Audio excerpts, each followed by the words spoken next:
coaching. Kunoa coaching. Well, welcome to the Kuno podcast, everybody. We've got Daniel Lee and John Robinson with us today. Daniel, how are you doing? I'm good. Marie, how are you? I'm good, thank you. John, how are you? I'm doing well, thank you. So this was a requested panel by John because he wanted to have a really good discussion about leadership. And I think that's an amazing idea because now we've got three people's views and we're going to go over some really interesting topics. So looking at what's kind of been going on in the group, I've got some amazing questions that we're going to move on to. But first, I'm going to ask each person to introduce themselves and update us on what they've been doing because I know a lot's happened in between our first podcast and now. Daniel, do you want to go first? Yeah, so hello everyone. My name is Daniel Lee, and I'm the author of the recently published book, First Time Leadership. And since it's been recently published, I've been pretty busy just pre-launching the book and doing a lot of social media marketing. Fantastic. And I've seen the boxes of books that you've got. It's absolutely fantastic that you've written this. Well done, you. John, do you want to kind of give us an update on what you've been up to? Oh boy, to be completely honest, mostly family stuff. I've been having to work with Summer here and my two daughters that I absolutely love and trying to get all of that sorted out. But as far as this is, and I'm attributing this happily to Daniel, is that I've been searching for a tagline for over a decade. And he said, "Oh, I make leadership simple." And I was like, "Oh, I make it doable. That's my thing." So now I'm stealing part of his tagline and switching one word. But it's really been very family centric for the last several weeks. Fantastic. So now that we're all updated, let's jump into the topic that we're all here to discuss. So leadership. Let's start with the post that caused a lot of trouble in the group the other day. So fake it till you make it. John, do you want to tell us what that was all about and where it started and how it got where it got? Oh boy. Well, I'm not exactly sure. Well, I sort of know where it started, which is Marie, it's all your fault. We had done a recording for a one-on-one podcast as opposed to a panel like we're doing today. And I could tell that Marie was inspired to write a particular post about what I do, which is alter ego work. I help people kind of step into the roles that they have to fulfill throughout their day. And she started out her post with "fake it till you make it." But everything else that she said in her post was very much dead on. It was wonderful, fantastic stuff. It was on the nose. But that phrase, "fake it till you make it," obviously triggered another one of the people in the group. And even when I first read that, I was like, oh, darn, because I could see it coming. And this fellow definitely was like, oh, they can always, I've been doing this for 25 years or whatever. And they can always smell BS and yada yada. It very much was like a key thing was this whole, and it's interesting because I know this will come up in today's panel a couple of times, the idea of authenticity. But the real thing, if you look at actual actors, when they're doing a great job, they're actually being authentic. And I also think of the way of fulfilling different roles that we have. Again, and I mentioned this in the other podcast, actually recording, is say, when you're with small children, you behave one way with the small children. If you're with your spouse and you've got the children around, you behave a different way. If you're alone with your spouse, say in the evening and there's a bottle of wine there, you're behaving in a very different way. If you're with your raucous friends, you're behaving one way. If you're with your button, you get the point. So it's you're authentic in all of those situations, but you're still following your values and you're still following, what which seems to be a big thing that we've discovered with this particular guy's, what he was coming up with sounded a lot like, people really faking it, pretending that they know stuff that they don't, pretending that they've got the ability to say and do things that they shouldn't and don't. And that occurred to me. I always said following your values is the primary thing for authenticity, but this made me realize, no, If you don't know something yourself personally, why would your alter ego know that? If so, it's not just if you wouldn't do that in your values in these other completely different situation value wise. This is the same thing. This is, don't fake pretend that you know or do stuff that you don't know. That's just going to be used car salesman. So then we had this big long discussion about that. It was Marie can maybe chime in some more on that, but really the end result is don't fake it. Amy Cuddy has a great thing on this in her TED Talk. She says, "Don't fake it till you make it. Be it." And I'm like, at the end of the day, that's what it is. You be it, and be authentic. Follow your values, no matter what role you're stepping into. Follow your, no, don't pretend the knowledge that you don't know, and because it's true, it is very true. Everybody will feel it when you are BSing and when you're not being true to yourself. Well, Yeah, this was a really interesting point, actually, Daniel. Just to kind of say one thing before I pass over to you on this, because I think this is really important for early leadership and entry level, because the language there was the issue. Fake it till you make it. Some people want to try and look at it that way and say, well, I can put this persona on and I can fake it until I believe that I am that. But the negative connotations that are with that language is very difficult to deal with. And it's like John said, if you're pretending to be somebody that you're not, or pretending to be able to do something that you can't, it's really, that's not very good, and it's against kind of your integrity. And I think the language kind of sparked that. So the message was as John was saying, you've got to kind of be authentic and play to your values, and kind of just maybe magnify them a little bit more so that you can try and kind of emulate people that you admire. But I think the language is really difficult, and I think that's interesting for kind of early entry level leaders, because how do they kind of differentiate between the language and the way that they're supposed to act in that respect if they are trying to do things like this and improve their leadership? I was just listening to John, and the whole idea of fake it till you make it. I guess one, people could interpret it sort of two different ways. One way is looking at it from this negative point of view, which is, well, you're faking it. You're a completely different person. Another point of view, which is the more positive point of view, and I do in a way subscribe to the whole Amy Cuddy, fake it until you become it perspective, which is, if you walk into if you get promoted into a leadership position and you have to manage a team, clearly there's going to be a lot of self-doubt that you are going to deal with. But at the same time, you do need to project some level of confidence, because your team feeds off the confidence that you have. Now, are you trying to fake that confidence? To a degree, you are, but to a degree, that confidence comes from you just being yourself. And I think where this whole idea of fake it until you make it gets torn apart by some people is,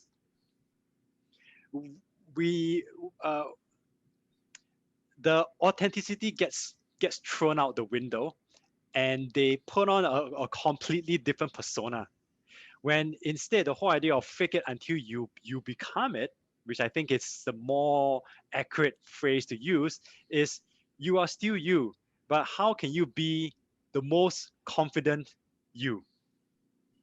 And that is the big difference, right? So you are not pretending to be someone else. You are yourself, but you are the most confident self that you can project at that particular moment. And I think that's a big difference. That to me was actually very, when you said that you are being the most confident you, I'm like, that's it right there. If you may have, to me, when people are doing something and they feel like they're faking it till they make it, but they're actually just projecting the best version of themselves for that, in that context, for that situation, I usually find that's more of an issue of imposter syndrome than project that that better, more confident. They step into the role of being the more confident version of themselves, at least for that moment, and then they feel nervous about that, and pull back. And it's really that's just imposter syndrome. They're like, oh, I shouldn't really be that confident. Oh, I can't be that. I'm not that leader. I'm not that guy. I'm not that. And promoted me into this role. What am I doing? Um, but in reality, what they're feeling is that faking it really is just exactly as Daniel just described. You're putting forward the best version of you for that instance. Yeah. There is some interesting language around it as well, because we were talking about be it and own it, but is there an aspect of you need to kind of fake it to grow into it to own it? Are these all kind of levels of the same thing? What do you think, Daniel? I think, the whole idea of trying to fake it, well, see, what I do is when I work with people, I try to break it down. So let's just use one, the phrase that John had selected, imposter syndrome. Really, why is it that many leaders, and it doesn't have to be just leaders at an entry level, mid levels or even very senior levels, they do feel that imposter syndrome. Why is that? Because there's this gap. The imposter syndrome essentially is the gap between where you are and where you think you should be, and that gap is the imposter syndrome. Now, the gap, the size of the gap varies from person to person, and really, what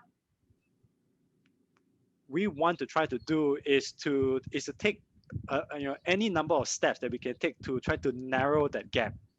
And it could be, for example, just knowing who you are, what are the strengths that you bring into a conversation, how can you best contribute in terms of your leadership.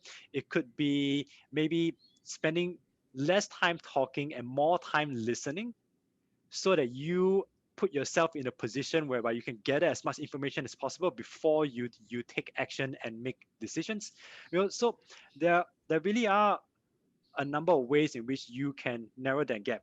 But I do have to agree that this whole idea of the imposter syndrome, that when that when someone walks into a leadership position and they have to manage a team, it's definitely there because there are just a lot of things that are that are new to someone in such a position. And the more unknowns that a person has to deal with, that the greater that gap between where they are and where they should be.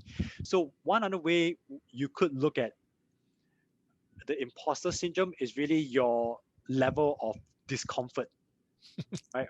Yeah. Mm-hmm. No, totally. That's about right.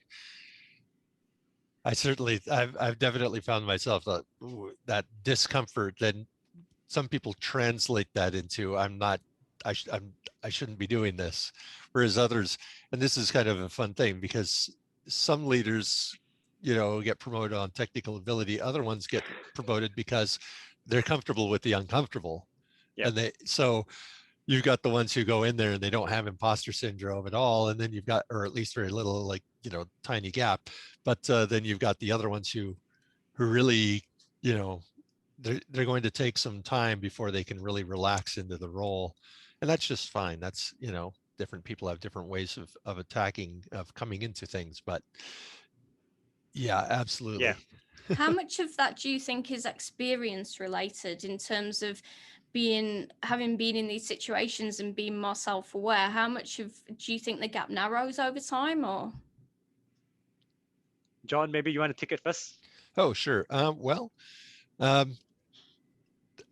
would say probably. I don't. There's always going to be exceptions to the rule, but for the most part, I would say, the longer that you're in any particular role, assuming that you're doing it fairly well. Now, there's a plus and a minus to being in a role for a long time. On the one hand, yes, you get a lot more comfortable, and that's a wonderful, very good thing, especially if you're already, if you've kind of learned the skills of that role in a very positive way. On the other hand, it also means that you could have developed some bad habits at the beginning, and now if you've been in the role for a long time, you might have entrenched those. But in either case, yeah, I think that the gap for the comfort level certainly narrows for most people. Yeah, and I absolutely agree with what John has said, that as you know, as a leader, or even if you are just walking into a new position, the discomfort or the imposter syndrome that you feel will usually narrow over time. Of course, there will always be situations that we will face and that we are not going to, and we may not have any kind of past experiences. And that's why it's important that leaders learn how to not just rely on themselves, but also on the teams that they work with. Because for many of us, where we work in knowledge jobs, we are, the leader is not necessarily the most knowledgeable expert within the team. Very often the team members themselves hold a lot of expertise in their own particular areas of work. Do you think that the kind of imposter syndrome, if you're, because I've kind of worked in consultancy for a long time, and every time I bounce between jobs, it kind of gets kind of the same sort of thing, even if you're in a completely different position or a completely different technical area, kind of what's coming at you and what you might need to do. But when you're kind of not only just starting out, but even mid-career and you're going into these roles, do you think that the imposter syndrome part, or where you think that you need to kind of not necessarily fake it, but adapt yourself, can lead to you bringing kind of bad behaviors where you're maybe trying to stamp your authority, or not create empathy, or something like that? Do you want to go, John? Do you want to take Sure. Several things for the sort of last several questions. I keep thinking, and I'll do this again for anybody who's watching on YouTube here. For those who aren't, I was just holding up Daniel's book towards the camera. The relatively early in the book, in a section for the authentic leader, he brings up this story of somebody named, I'm probably going to botch this because I don't, Hervé, but the idea is that he was running a group in France, or not Yes. full, and then he's doing a great job. So they said, oh, we've got it to somebody who can run a group in Germany until, we're going to hire somebody there, but we need somebody to run a marketing campaign there until we get this new hire. So you did great in France, Hervé. Let's move you to Germany. And he gets there, and one of the early things he does is, and this is kind of funny because in and of itself, what he does initially isn't a terrible thing, but it's not the right thing for the situation, which is he says, you know what, my boss does this and he does a great job with it. So I'm going to, use these characteristics of him in this, but he doesn't, part of the issue is that he doesn't know the landscape yet.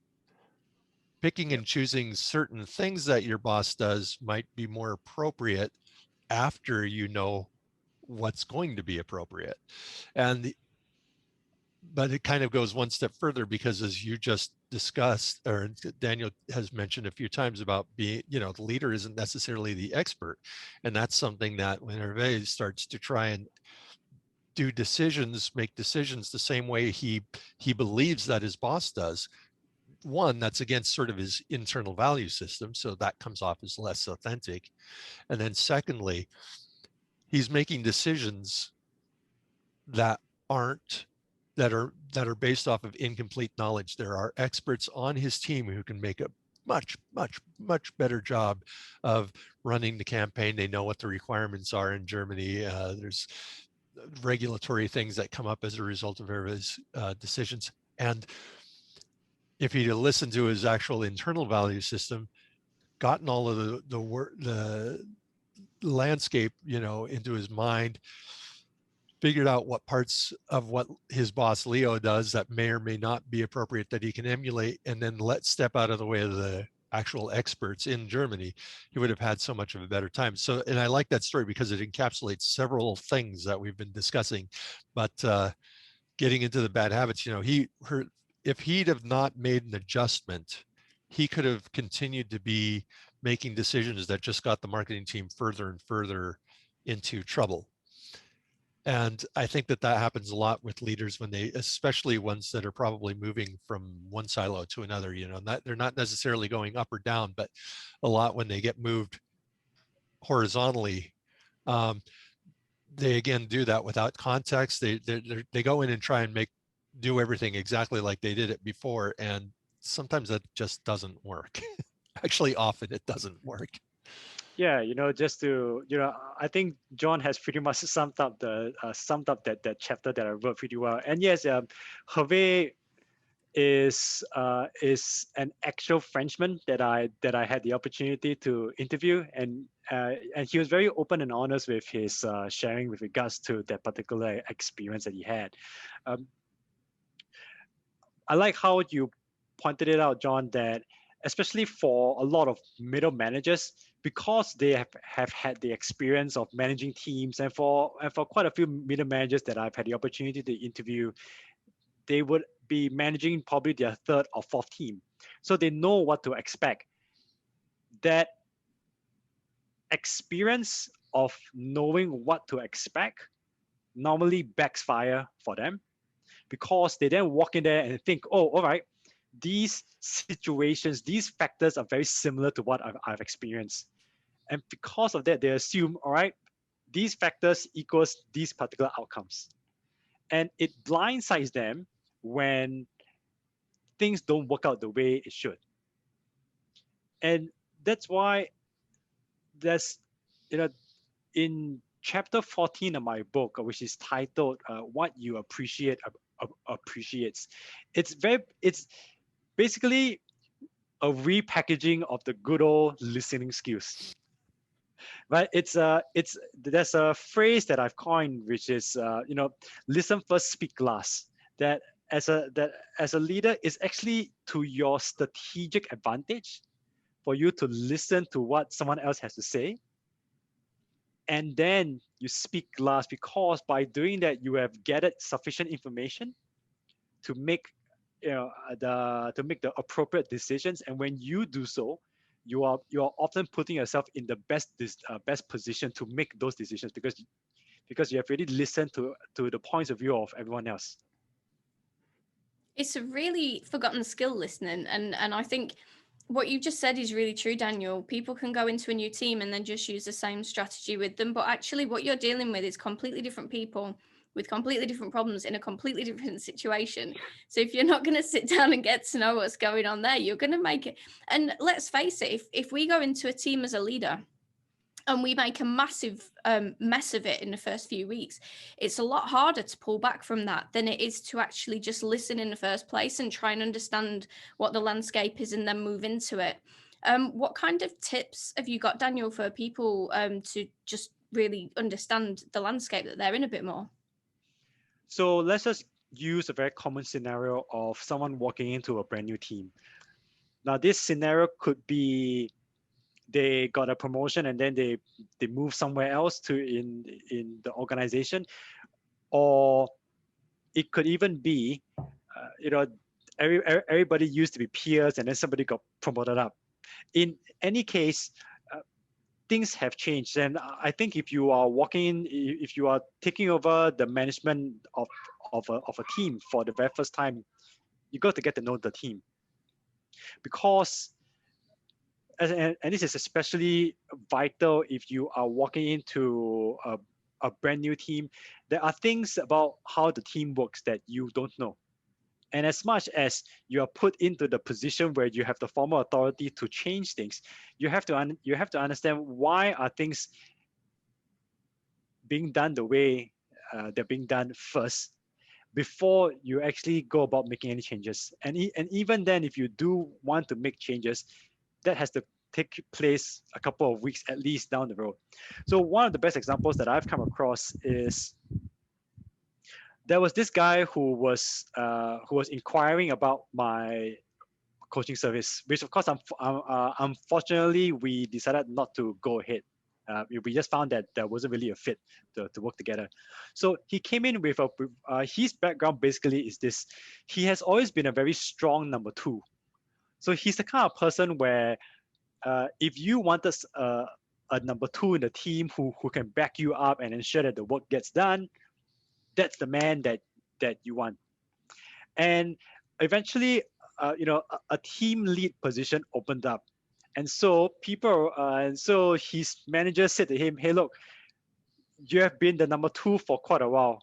Here's a team leader position, an opportunity for you to be a number one. Do you want to take it?" And he thought, "Great, this is a good promotion opportunity," and he went for it.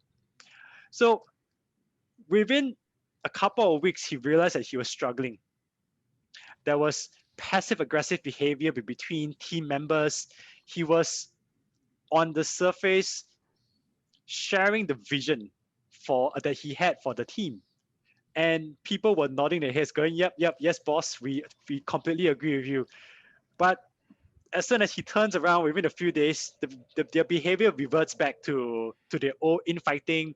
The team energy is completely scattered all over the place. And so he eventually came to me because he was recommended by the manager who had put him into this team lead position. So what I found out was this. Number one, he had gone into the team, and after some introductory get to know you, he decided that very quickly he needed to cast his vision for the team. And immediately, as I heard it, I'm just there wondering, so did you actually take the time to find out what people wanted? He said, but I didn't ask him that yet. I just wanted to listen to what he was saying.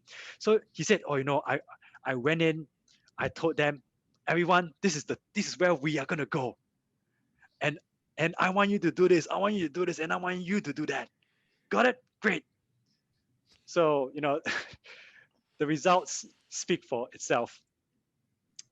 And so it's really important that in one particular aspect, you have to just get to know people, because you never know if team members want to go in a different direction. Maybe you have team members who are no longer interested in staying in that particular in that team that you've just taken over because they've been there for the last 5 years and they want to move on, right? And so I mean, just to come back and answer your question, when you walk into a brand new team, you have to get to know the team, because the dynamics, the factors are all different. I would say so. I mean, I think, and as well, if you're a team member and your manager walks in and tells you what you're going to do, I mean, I've had that before, and it took about a month before I left, because I was like, what do you mean I'm going to do this? What do you know about what I can do and what work there is? I was like, I don't think so. I'll see you later. John, do you want to add anything to this? Well, I have had two things that popped up, but I don't really have anything to add that's directly on topic to what your question was, because I think Daniel did a great job hitting the direct answer. Of course, I certainly hope so, since this is what he consults it. But he did a good job. He did a great job. I like his answer. Plus, you're quoting his book, yeah. John. So I had to. I know. See, that's. I had to laugh when he started to describe this guy going in, and when he said the phrase, that he wanted to put his stamp on, what his vision for the team is, and really just establish, and how there's managers and that come in, and one of the first things they do is say, "Now this is what he said. This is where we're going to go," and he even did the same gesture I'm doing here. I had to crack up, because how many people have been on teams where you've been on the same team for maybe, let's say, 3 to 5 years, somewhere like that. And you've been on the same team for this duration. And every, say year and a half, a project ends and the person who was leading the team switches out to another person for the next project or what have you. And every single time, and it's this little, it's like a sickness. It's totally a sickness. Every time the new leader comes in, instead of doing like Daniel said, say, let's meet the team, let's get to know them, let's see what their visions are, let's find out how they've been performing before, what expertise do they have that I don't have, let's find out everything that's going to be necessary to know before I start making decisions and start, coming up with a vision. They try and immediately put on that stamp of this is what we're going to do. And even worse than that, a lot of them then say, and we're going to throw out everything that the previous manager did. Oh, goodness. So it's like this, they have this whole, like, we're going to prove our authority by showing how we're going to completely take over this team and run it in a different way than the last guy did. And it'll happen. There's companies where this literally happens like every year and a half at most. It's like every time a project finishes, a new guy comes in, and the first thing that for some reason I don't know if they've been told to do this, or I don't know if they saw it in the book somewhere, but they're like, I immediately have to completely change the culture of this team from what it was, because then they'll do things the way I want them to be done. And it makes my head explode. I think it's ego part of it, coming in and trying to kind of make it yours. And it's like, it's not yours, it's the team's. That's who you're there to facilitate, the team, not to kind of put what you want onto them and make them do what you want. Because actually, you might be wrong and you've not actually asked them. Yes. Yeah. There's a lot of it. One of the things that I've noticed in the time when I was writing the book is that a lot of people walk into management positions now. There's a difference between management and leadership. Mm-hmm. So, and for the viewers here, in case some of them are like scratching, like, is there a real difference between management and leadership?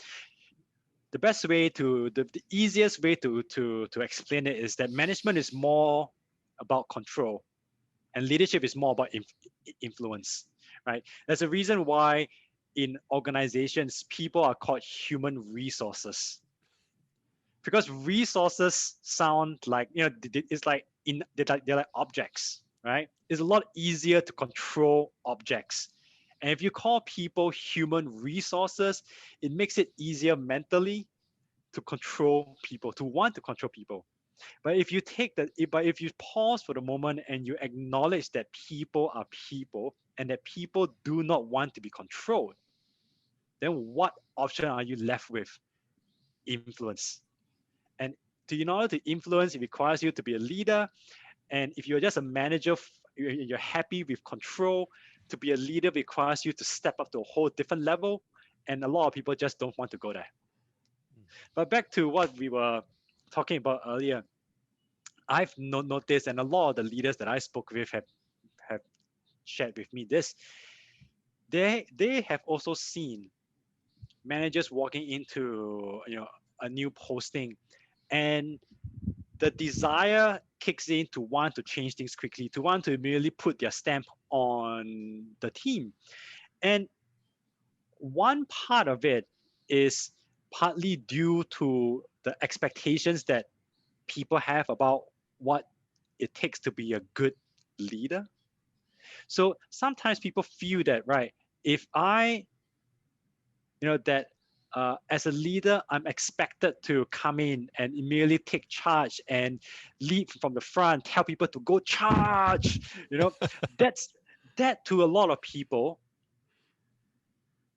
And and I bet if you ask people what's the image of a leader, what pops into their head is most likely someone who's standing in front, pointing the direction and saying, this is the way we are going to go, right? When in reality, much of leadership is you are guiding from the side, or you are supporting from the back. Mm-hmm. Yes, and that and the guide from the and the guide by the side, or the supporter from the back, is seldom the image that people have of what leadership is or what a leader should be. And so, because so many of us, even myself included before I started this journey, was stuck with that image of the leader being in front. So all sorts of behaviors and characteristics and personalities are all immediately tied to this whole mental image of the leader being in front, pointing the direction and saying, this is the way we need to go, and oh, you can't follow me. Do you know what's extremely difficult to do if you've not got a number two? Because I kind of normally set myself up with a number two so that number two can kind of do the organization-y type stuff. But if you're just the leader of the team and you have to manage the team as well as lead the team, so you're having to deal with any kind of discrepancies in work and disciplinaries and HR type things, as well as trying to set a vision and lead people. And I found that's really difficult to manage. You can almost be sat on a knife edge trying to deal with that one. John, do you want to give us your thoughts on that? Well, that comes down to many hats, as I like to call them. There's I mentioned earlier the term context, and this is one of those areas that it really comes in. Like when Daniel was sort of mentioning leading from the front, side, back, and it was something that popped up into my mind to illustrate the point was, say, if you were going to go with a military metaphor, for instance, you got the sergeant might lead from the front, right? Lieutenant may sometimes lead a little bit from the front or from the side more, a little bit. Where are the generals? They're in the back with the big picture. They're making sure that the unit or the division, whatever, has the support that it needs to succeed in its missions, but they're not out there in the very front. They're making sure that, say, the lieutenants are getting their experience that they need, and that the sergeants and everyone's getting what they need to execute their job. And my aside has made me actually lose sight of what the question was there. The question was, if you've got to be all of the different roles together, right. That's how right. do you do it? Well, okay, thank you for clarifying. So say you need to be the sergeant sometimes, but you also need to be the general. It's really a matter of making sure that for me, it's to make sure that there are things in your environment. It's just the situation itself that can kind of put you in the mindset to, okay, here I need to be the sergeant. Here I need to be the manager, right? I can do that.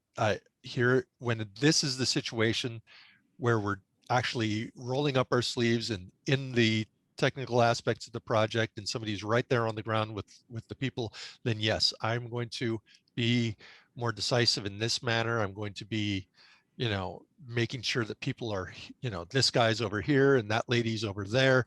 We're going to be very much making sure that this is the mindset. I'm not going to be in leadership mode. I will have to be fully vested into being a manager at that moment. But then you go to other side of things, like, say, if you're strategy meetings or follow-ups to how things are going within the project, well, then you take off that sergeant hat and you put on your general, I'm thinking of the tricolor hat, right? Because since we've got a British lady on here, just to have fun with that, the tricolor hat, and and put on that general, be that general, and say, okay, now I need to listen to my experts. I need to listen to where things are. I need to find out what support I need to provide to help everybody succeed in that. It's a different mindset. It's a different context. And you need to be able to do that switching from the one role to the other. But when you switch roles, you can't combine them. That's where I think a lot of people make a big mistake, is that when they're trying to straddle that knife edge, actually it's not straddling a knife edge. You're completely on one side or the other. And I think that the managers who are aspiring to leadership have some of the most trouble is when they're trying to stay on the tightrope. And that makes things much more difficult when you're trying to meld and you're trying to be the general and the manager. When you're in there with your reports and your sleeves are rolled up and you're trying to act like the leader, it can be very difficult. You can act like a manager. You can lead by managing. It's not, as Daniel says, it's not the same as leading by being a leader, as leading by influence. You're now leading because there is some dictation involved that's required. And if you try to mix that with trying to lead by influence and trying to get the grand strategy, trying to have the bigger picture, trying to make sure that you're providing support, at the same time, it muddies things. Yes.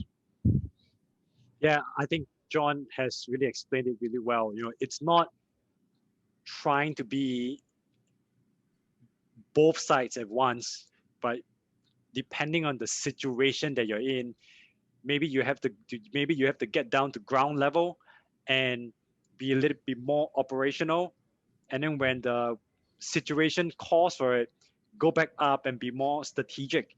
This it's something that I covered in one of my chapters. I think it's chapter 28, where and the chapter title is called Shiny Object Syndrome, where where basically I've had many leaders who share with me the need for them to be able to juggle between tactical work, tactical operational things, the day-to-day mundane things that the team needs to do in order to deliver results, and the strategic big picture thinking that sets the direction. And we realized that my co-author and I, we realized that the successful leaders are able to balance between these two, right? Sometimes, like what John said, sometimes you have to get down to the ground level and be operational, and other times you have to put on your leader hat, set the direction, talk about vision, look at the big picture, and it really depends on the situation. And the hard part is exercising judgment and deciding when do you be more operational or when do you be more strategic. Mhm. Yeah.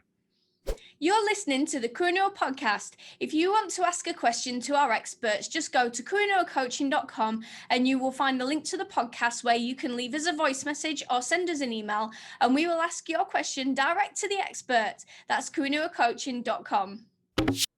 Kuinua Coaching is set up to offer mentoring, coaching and courses in leadership, negotiation and soft skills. If you're interested in finding out more about what Kuinua Coaching has to offer you, you can get in touch via Facebook, Instagram. You can type Kuinua into Google. You can email us on kuinuacoaching@gmail.com or go to our website at kuinuacoaching.com. That's kuinuacoaching.com. There is a temptation as well when you're kind of getting operational and you're seeing what your staff's doing, especially when you're in a new team. If you see that there's, a few mistakes or it's not exactly how you want it, there's a temptation to jump in and do it yourself or start to micromanage. So how can you kind of stay away from that? Daniel, do you want to go first on that one? Yeah. That, for quite a lot of first-time leaders that I've had the opportunity to interview and work with, very often, and this is especially in the case of people who were promoted. So they were peers, and then they moved up, and now they are looking after, and now all their peers are reporting in to them.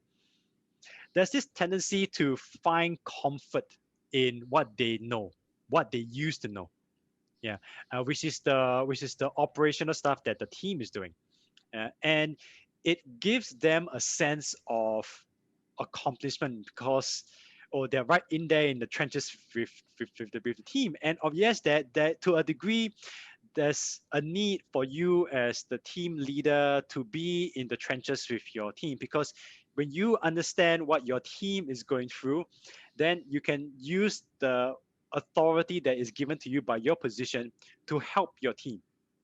The challenge becomes when the team leader spends too much time in the trenches with the team, and they end up interfering with what the team is doing. So there's a real need for a team leader to know when to step back and to realize that the team is there and they're hired to do the work that they're hired to do. They're paid to do that level of work. That you, as the team leader, you're paid to do a different kind of work. Yes, this different kind of work might be, might be new. It might be uncomfortable. You might feel like you're an imposter because you don't know anything about leading, but now the organization expects you to lead. That's what you're paid to do now. You're paid to take yourself up to a different level, to learn new things, to so that you can help others be successful, not get in there and actually do the work itself. I think that there's a real need to accept that when someone, for anyone, when they move into a leadership position where they are formally leading others, what the team does, let the team do it, but get involved to help clear roadblocks and whatnot so that the team can continue to do the work that they are paid to do. And then you as the leader, you do the things that you are paid to do. The big picture thinking, the strategy, the vision, and to clear the way so that your team can do what they have to do. John, I want to change this question slightly for you, because we've just talked about being a manager and a leader, and we've talked about interfering with your team and things like that and getting involved in their work. What are the mindset issues here, and how can we kind of get past that part of it? Because it is a mindset thing, isn't it, really? Oh, it's totally a mindset thing. Before I get into the mindset, I just wanted to add one thing to Daniel's statement, which is very true. It's also, not only is it doing not what you were paid to do and interfering with what they're paid to do, it's also doing them a disservice from the development side. Yes. Because now they have if you're in there running things and making sure it all goes smoothly, where are the mistakes that they're going to learn from? Where are the things that are going to help them turn into better managers and ideally better leaders when opportunities arise for them to do so? So it's really doing a disservice to your team as well in the development area. Back to the mindset. Oh yes, I could go back to Pavlov very easily with this one, especially in the circumstance of that you were one of the people on the team and now you've been promoted to leading the team. You are still surrounded by all of the anchors, if you will, the psychological anchors that had you behaving in a certain way, that had you in the trenches doing that work. So not only do you have the discomfort of having this new role and needing to figure out what that is, get comfortable with it, all of that, but you are still a wee bit of an expert, with that team. You're not waiting to hear what the experts on the team necessarily are going to say, because you were one of them. And now you've got all of these circumstances surrounding you that make you want to continue to behave just as you did before. And that can really get in the way of leadership. This is where the importance of self-awareness, one of the areas where self-awareness becomes really important, is I've got all of these psychological triggers. When I'm with that guy over there and we're in that office, we're working on this. And now that I'm in a leadership position, I need to figure out how to be with that person in that office and not work on the thing that we always work on together in that office. And that can actually be very difficult. If you're not aware, it'll be impossible. And when you are aware, then you really have to find things that you can modify, change to act like a pattern interrupt to that behavior, and maybe be a new cue to fulfilling more of that leadership role and letting that person do that work. Whereas when you're working with them, you're working on development, you're working on support, you're working on, helping maybe them understand some of the strategy behind what's going on. It's very much a mindset, and it requires both self-awareness and then the ability to do some work psychologically to undo the habits that you've essentially created with that team in that space. That's actually really problematic if before you were part of the team and you've got relationships with people and they're built in certain ways. Maybe you don't like this person, you do like this person, you've got a soft spot for this person, and then you have to treat everybody objectively. Daniel, have you got any tips for that kind of thing? I'll add on to what John has said. I think there's a real need for awareness in terms of the fact that things will change. So I used to work for a facilities services organization back in when I was working in Australia. And for, I mean, here in Singapore, we're essentially a tiny island of 5 million people. So, we're all jam packed in on a really small place, right? Any city, we're were probably like a fifth of the size of London. Were probably 1/6 the size of well, probably like a borough. I mean, I know like New York over in the US has like several different places, and we're just like one like 1/6 of New York City or something like that. So we're really small.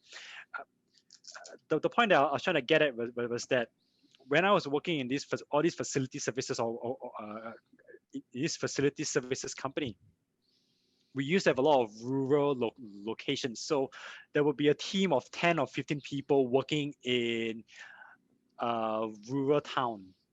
And very often the manager who was leading this team used to be a peer of everyone else. Usually on the weekends, they'll all get together and have a barbecue. And so the whole idea of being their manager, leader, and then being a friend outside of work, it all gets mixed up. So one of the things that I always say to those who have been promoted over their peers is that the relationship will change. Now, why is that? Imagine when you were a peer like everyone else. Would you would, if you have a good relationship with your boss, you would try to be as open as you can with your boss. But naturally, there will be certain things that you just wouldn't tell your boss straight in your faces, right? When your boss walks away, then everybody turns to the left and to the right and go, what's going on? What's this? There's the meeting outside of the meeting. So now that you're the boss, do you think that's going to change? No. Everyone now sees you as the boss. And if you have a good relationship with them, they'll be as honest as they can with you. But once you walk out of the room, as the saying goes, once the cat leaves the room, the mice will play, something like that. Mm-hmm. The same thing applies. So I think it's really important in one aspect that when somebody gets promoted and they are leading their peers now, they need to be aware that the relationship is going to change. And then get to know them. But in that conversation, you got to take the initiative to reframe the relationship, to say, hey, look, I know we used to hang out together with your peers and whatnot, but now that I've taken over this position as your team manager or team leader, there are certain things that I'm going to have to do differently. Yeah, and it means that we are going to have to readjust the relationship a bit. I'm going to try to be there, as your buddy as much as possible, but I need to let you know that in certain areas that there's a line that I have to draw in the sand, and when we get near to that line, I will let you guys know so that you're aware and that we don't have the opportunity to cross that line. I think it's important that the newly promoted team leader takes the opportunity to actually reset that relationship and not wonder why things are no longer the way they used to be, why they don't get called out to go for beers over the weekend or whatnot. Because most of the time, how many of us would actually call up our boss and say, hey, look, do you want to go out for beers? Not many. No.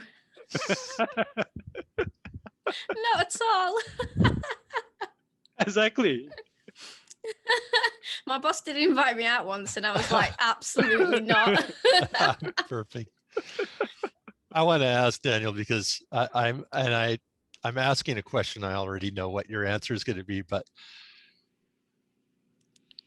how many times, or what percentage would you say for first-time managers and first-time leaders that are promoted up from their peers, that where they were saying, I'm not going to manage, or I'm not going to lead like the guy did before me. I'm going to make sure that we're so close, such a buddy team. And then they get promoted into that role and then just crash. How often do you think that, how often would you say as the expert that happens? Look, it happens. it happens is a lot of, I mean, just to add on to what you said, John, a lot of a lot of these first time, these first time managers or first time leaders, they sometimes they fall into the trap of wanting to stay as buddies with their peers. But and the sooner they realize that they can't be buddies, the sooner they realize that, hey, look, I used to like this guy when we were all at the same level, and I hated this other dude. But now, as their team leader, I need to be fair with everyone. The team leaders who know that's what they have to do normally end up being successful. The ones who don't, and I've had the opportunity to interview a handful of first-time leaders who were not successful. So as in, they moved up and they were not successful and they had to step back. Mhm. One of the common causes of them stepping back was their inability or their unwillingness to maintain a boundary, to maintain some level of professional distance. Now, when I mean professional distance, I'm not saying I don't really want to get to know you, but it's more like drawing that line between what you have to do as the team manager or team leader and what you can do as buddy Mhm. with a peer. Those who can recognize that difference, who are aware of it, and who take the effort to have that separation, I guess, they are usually more successful, and those who not tend to struggle. I think we've probably all done it though, because it's really uncomfortable, and it's not nice to have to kind of leave everybody behind and then create new boundaries, and then you can lose some friends in the process because you need to be firm but fair, but actually by doing that you can't actually have favorites and things like that. So it is a really difficult thing to do, I think, for first time leaders, and even for experienced leaders it can be really hard as well. I mean, I've known department heads that can't let go of friendships and then investigate things that need to be done because they can't let go of that. And that's quite problematic. And that's why they say that leadership is a lonely journey. And and that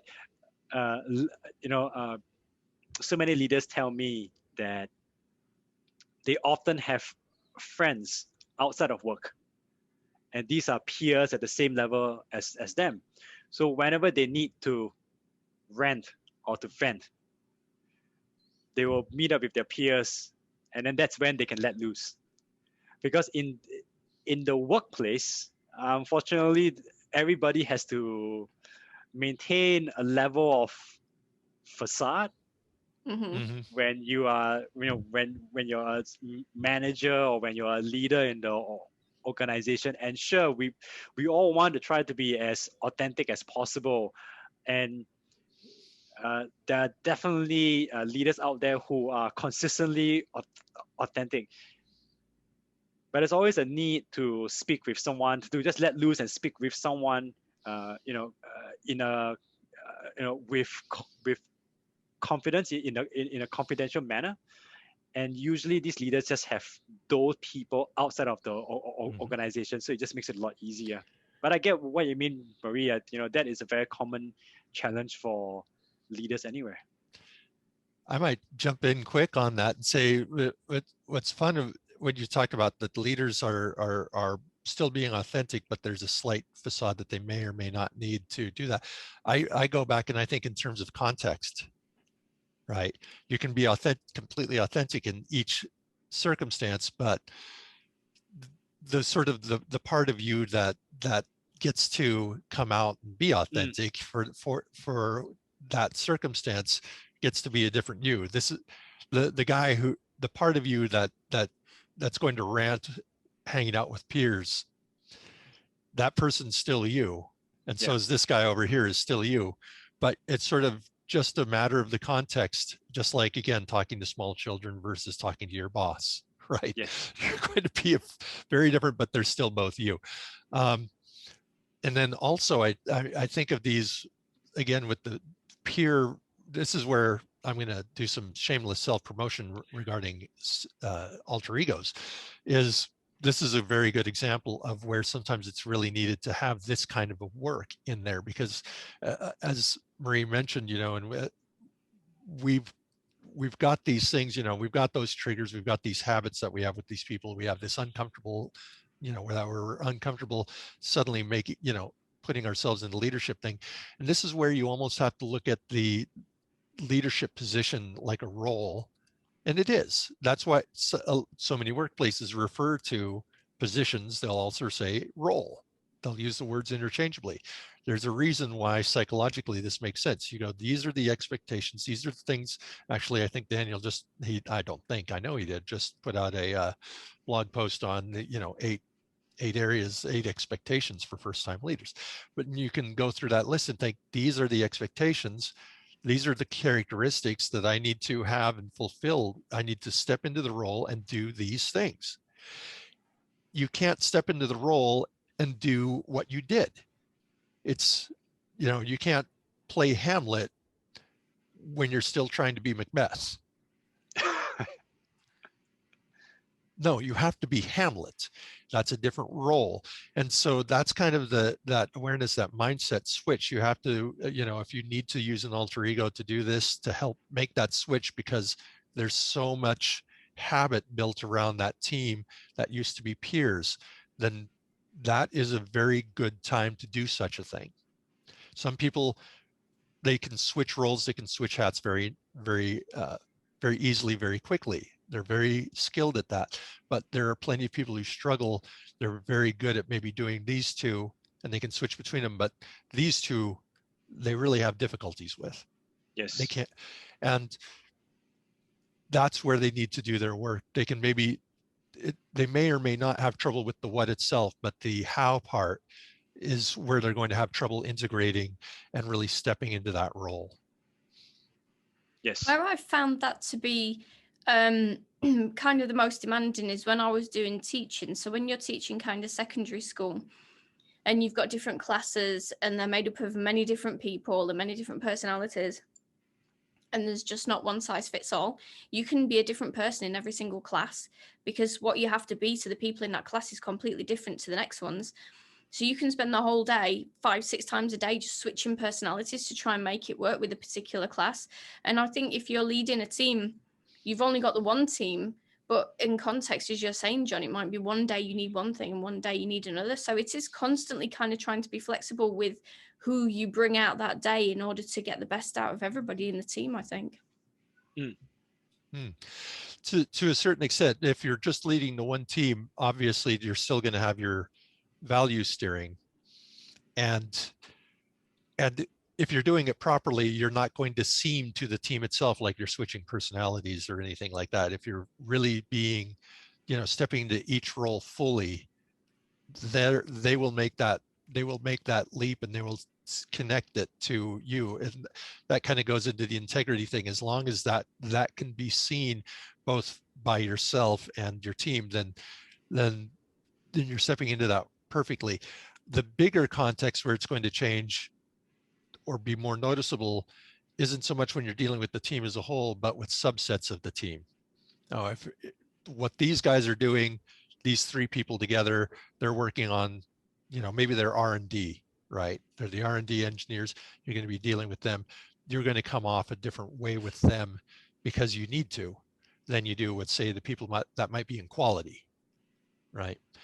So, or maybe it's when you're doing your one-on-ones because you're trying, you're working on developing. Everybody has different requirements for development. And if they're making requests for support in certain areas, or you can see that need for support in different areas, you may have to, again, maybe you're not the you that's dealing with your spouse in this situation, you're the you that's dealing with it. Well, this is the same thing. Maybe it's, every person's going to be different. Every person's going to need a little bit different thing from you, and you need to step fully into that in each situation. This can sound a little bit scary, though. I mean, saying things like switch personalities and change the way that you're behaving towards people and things like that can sound, I would find that you know, a scary concept to deal with. Daniel, have you got anything that you want to kind of add on that? Yeah, one of the things that I do is to help people find what I call their leadership approach, which is which I did put down in chapter 3, which is is a combination of your values, your personal values, your strengths, and your personality. Basically, all of us, because of what we're born with, and our life experiences and what we value as right or wrong, or what we put more weightage into, we end up leading in a particular way. So let me give you an example. If we were to use Strengths Finder, so responsibility is my number one strength. And what responsibility means is that what I say, I will do. And what I do, I will say. If you give me something and I say that you'll be done, it will be done. By extension, I expect my team to do the same. It's that responsibility, strength. And so the whole idea that when I work with, so if when you're a team leader and you're working with different team members, you still have this base, right? Yes. How you approach your leadership, it's the basis of it is still formed by your values, your strengths, and your personality. How you apply it to each team member might be slightly different. Mm-hmm. You will still, for example, you will still expect every single team member to do the work that they need to do and deliver the results that they have to deliver. Now, it doesn't mean that everybody has to deliver the results the same way. There can be adjustments, but the underlying the underlying approach of ensuring that everyone is responsible for their work and enforcing that responsibility remains the same. Mm-hmm. So it's just that it's just how it's applied to each team member is going to be different. And how do you know what's the difference that each team member is going to need? That's where you got to sit down and have that conversation and have those regular conversations with the team members so that you know how each team member operates. And sometimes people are not even aware of how they work. And you, as the leader, you are called upon to be better in terms of being able to observe how other people work, and then maybe even tell them, hey, I noticed that this is how you work. Yeah. Am I right in that observation? If so, all right, how would you like it if I lead you this way? And then that's the whole idea of having that conversation, making a slight adjustment to how you apply your leadership, but the basis of your leadership remains the same. I mean, John's got something to add there. Go on, yeah, John. I do. Well, first, that is spot on. That gets to the idea of following your values. There's always that base, you, from which your everything else comes out of, and that's something I think is big to emphasize. Is in the, sort of the question itself. You were saying how difficult and intimidating this idea of like being different, having to be a different person for each person is, and yes, that base you is such a big deal. And the truth is that for most people in most situations, and this should make it a lot less intimidating, is that you don't need to work on who you are for most people. We're mostly going to be able to say, it'll be natural. We'll naturally be this person with that person. We'll naturally be this person with that person. We'll naturally be, we won't even know it. It'll be subconscious. The same way that when we're talking to a small child, we're not, going way out of our way to treat them differently than we treat our 90-year-old grandmother. It just happens naturally. The time when you really need to really think and work about it is when there's a disconnect. If you're having trouble naturally making that adjustment to what this person's needs are, this person's needs are, this person's needs are, but there's 20 other people, you're going 17 of them, everything's running just fine, you naturally built the rapport you needed. But for these three, those might be the areas where I really need to consciously make the adjustments. Talk to them, find out how they want to be led. If that's not natural sort of for how you normally kind of approach things, you can go, how can I keep that base value area, that base me, but step into the role to fulfill this person's needs. It's more the rare occasion where you need to consciously make this adjustment than it is, if you've got a team of 20, you don't need to consciously work on 20 different personalities.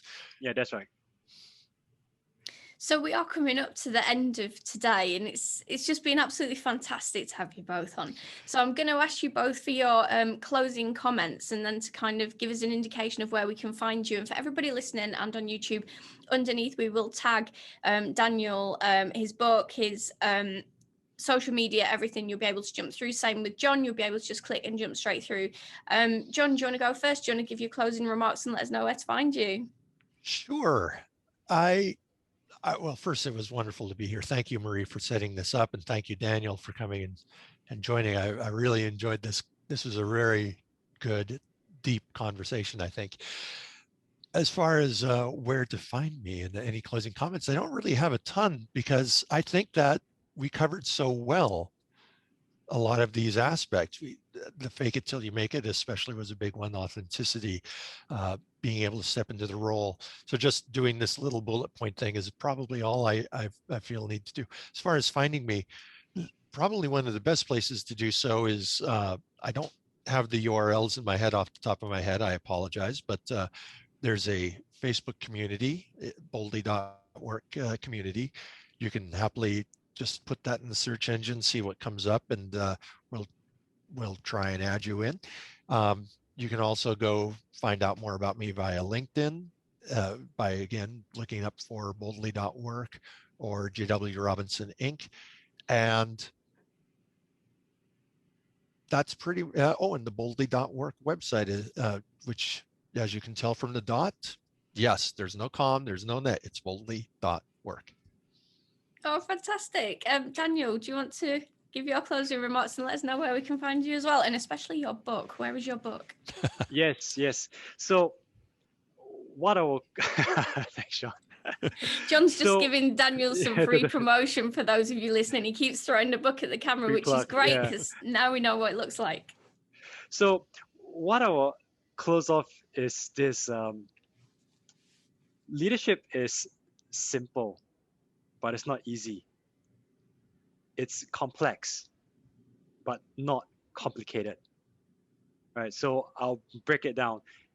Basically, leadership is actually simple in the sense that when you know what are the traits of a leader and you apply them and you become skilled in it, you actually realize, hey, look, it's pretty straightforward. But it's not easy because you're dealing with people, and the situations in which people are involved are always changing.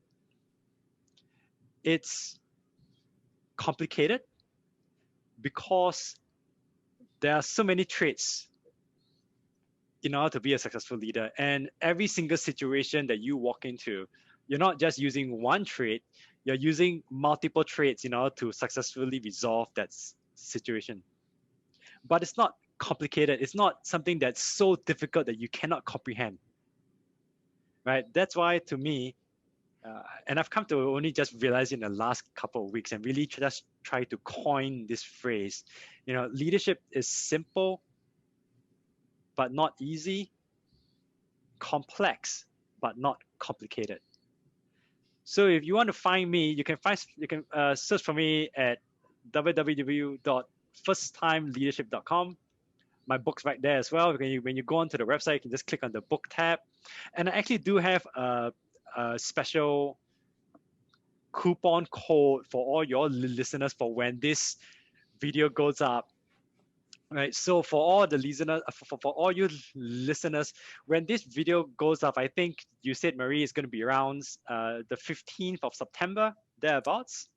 Yeah, around mid-September, I think. Yes, yeah. So from when, so for the month of September to the end of September, if you use the coupon code KINUA, so KUINUA, you will get a couple of dollars off the book. Oh, fantastic. Thank you, Daniel, for our listeners. That's amazing. Yep. And that's it. Yeah. So for my website, firsttimeleadership.com, you can reach out. There'll be links where you can find me on Facebook, LinkedIn, and on YouTube. And I suppose I should tell everybody where they can find me. So I'm at kuinuacoaching.com, KUINUA coaching.com. You can find us on Instagram, Facebook. We've got a Facebook group. We've got a selection of courses and group mentoring programs on the website. And we've got the podcast, which you can find on all major platforms, which I'm assuming you have done if you're watching us now. And YouTube, where we're all there in Technicolor. So yeah, it's been absolutely fantastic to meet you all today. And what I will probably do is as well, Zach Hoffman came on and did a podcast about the Swiss Army knife leadership kit. And he talks a lot about this type of stuff with using different traits for leadership. So I'll link Zach down below as well, because I think that's really important to kind of give a bit of another dimension to this discussion as well, because it's so important. Thank you so much. It's been an absolute pleasure again speaking to you both. So thank you. Thank you very much. Nice to meet you, John. And Marie, it was nice to see you again. You too. You've been watching on YouTube or listening on an audio platform to the Kuinua podcast. If you like what you're hearing, then don't forget to subscribe so you don't miss any amazing content, and don't forget to leave us a review. Kuinua Coaching.